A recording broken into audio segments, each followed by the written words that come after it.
नमस्कार। Knowledge hub में आपका बहुत बहुत स्वागत है। आज बात करेंगे ब्लैक फंगस, वाइट फंगस और अब नया आ रहा सामने येलो फंगस।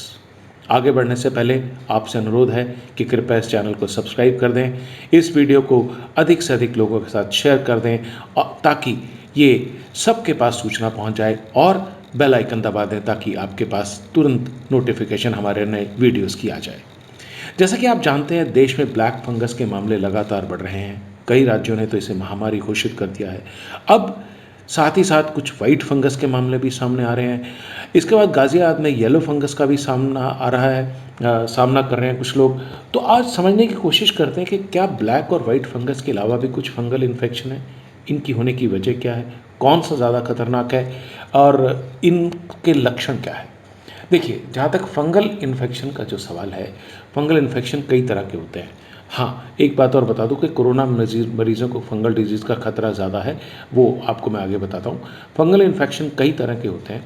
इनमें से अधिकांश जो फंगस है या फंगाई जो है, ये इन्फेक्शन पर्यावरण में मौजूद रहते हैं। इनसे ज़्यादा खतरा भी नहीं होता, जैसे कि नेल इन्फेक्शन है, वेजाइनल कार्डियोलाइसिस है, दाद है, मुंह गले होने में होने वाले कैंडिडा इन्फेक्शन, ये बड़े आम फंगल इन्फेक्शन है।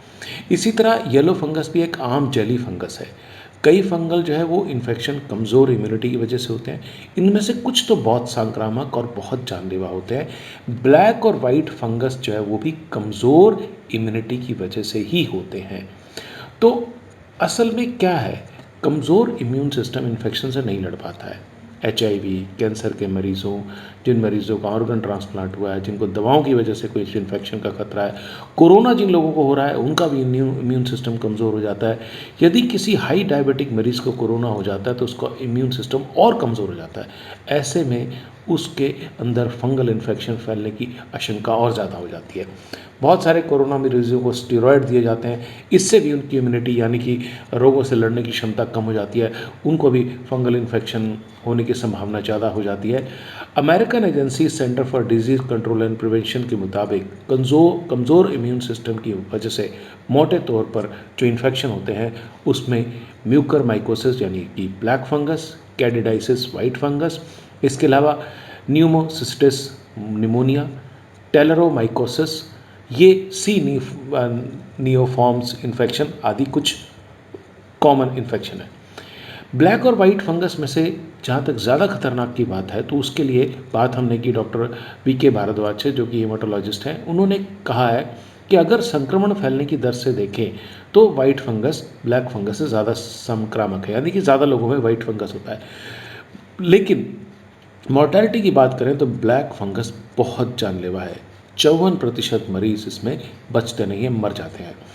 कैडिसाइसिस की अगर बात करें तो ये जो वाइट फंगस की बात करें तो उसमें इन्वेसिव जो कैंडिडा है वो बहुत जानलेवा है। इसमें 25% लोगों की मौत हो जाती है। वाइट फंगस का एक और फॉर्म है कैंडिडा ऑरिस, उसको भी बहुत गंभीर खतरा बताया गया है। ये इन्फेक्शन अक्सर उन लोगों को होता है जो अस्पताल में भर्ती रहे हैं। अब क्या येलो फंगस भी बहुत खतरनाक है? डॉक्टर साहब का कहना है कि येलो फंगस से घबराने की ज़रूरत नहीं है। इस तरह के फंगस पर्यावरण में पहले भी मौजूद है, इससे जान का खतरा नहीं होता। वाइट, येलो या अन्य जो फंगस है उनसे कम नुकसान होता है, लेकिन ब्लैक फंगस बहुत नुकसानदायक है। अब क्यों होता है ये फंगल इन्फेक्शन, या क्या इंडस्ट्रियल ऑक्सीजन यूज़ करने से देश में फंगल इन्फेक्शन फैला है? डॉक्टर्स का कहना है कि फंगस मिट्टी, खराब हो रहे ऑर्गेनिक पदार्थों, पुरानी चीज़ों में पाया जाता है। अगर ऑक्सीजन सिलेंडर के अंदर दूषित पानी हो तो उससे फंगल इन्फेक्शन का खतरा होता है, और नेचुरल जिनकी इम्यूनिटी कमज़ोर है तो उनको ये हो सकता है।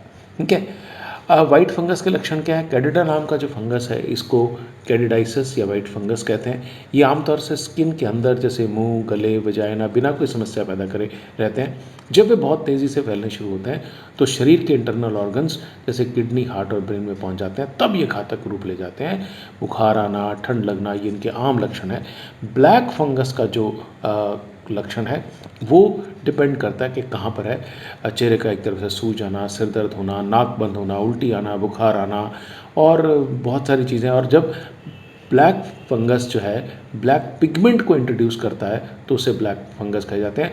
और नाक में, सिर में काले घाव हो जाते हैं, मुंह में काले घाव हो जाते हैं जो बहुत तेज़ी से गंभीर हो जाते हैं। कोरोना मरीज़ जो ऐसे मरीज़ हैं जिनको पहले कैंसर, डायबिटीज़ से ग्रसित हैं, लंबे समय से स्टेरॉयड ले रहे हैं, उनकी इम्यूनिटी वीक होती है, कोरोना होने पर बहुत कम हो जाती है, इसलिए उनको तुरंत उनको उनकी जो है उनके अंदर फंगल इन्फेक्शन का खतरा बढ़ जाता है। देखिए, दरअसल फंगल इन्फेक्शन जो है वो एक हाइजीन की समस्या है, यानी कि सफाई की समस्या है। तो हमें ऐसे काम नहीं करना चाहिए जिसमें मिट्टी हमारे पे बहुत पड़े, या लंबे समय तक जो हॉस्पिटल में भर्ती रहते हैं हॉस्पिटल की सफाई होना चाहिए, ऑक्सीजन वेंटिलेटर्स की, ऑक्सीजन जो जो भी जितने उपकरण होते हैं तो हॉस्पिटल्स को बहुत ध्यान रखना चाहिए, ठीक है।